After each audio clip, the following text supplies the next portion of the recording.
Hi everyone, my name is Chelsea, and the picture I chose today is a picture of Santa Ana, which is my hometown.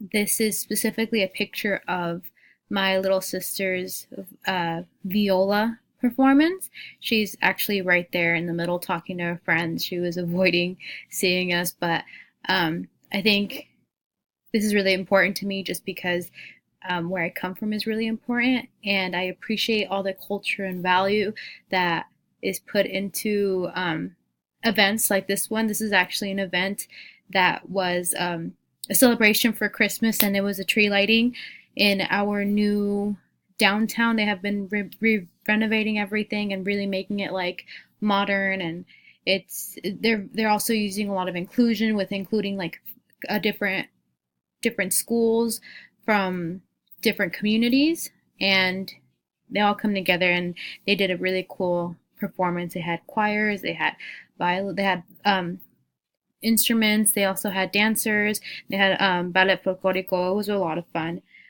So the first term that I use today is cardinality, and I see this in my children.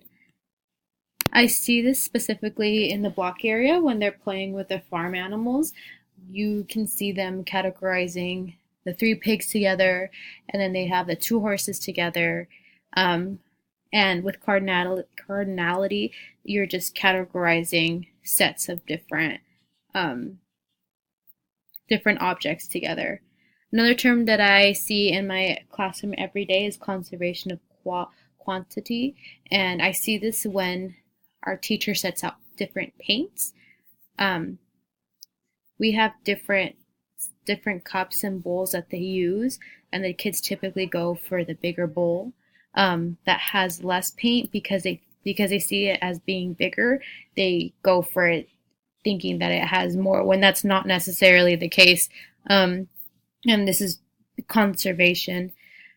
Another thing that we do is counting on. This is a good way for children to like learn how to count, and what our teacher does in the classroom, specifically during Halloween, we had a big pumpkin in the center of the classroom, and we took attendance on the pumpkin.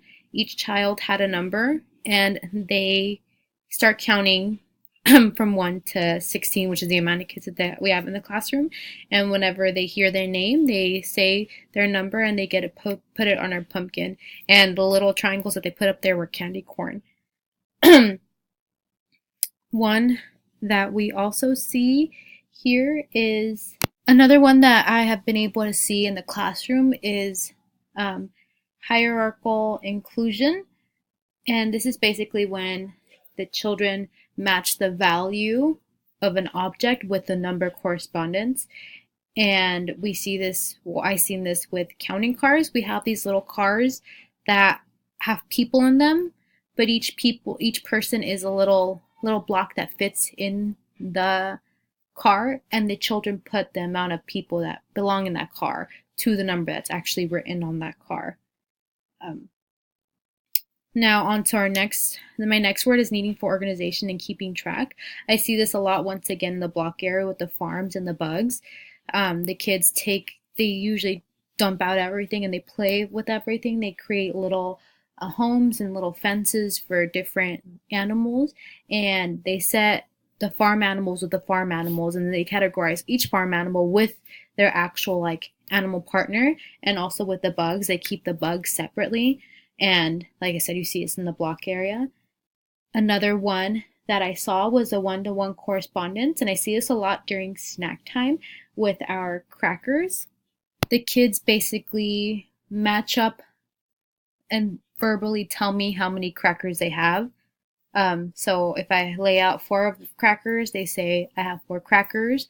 If they say they want more, like I only have two crackers, which is the amount of crackers they have in front of them, and they want more.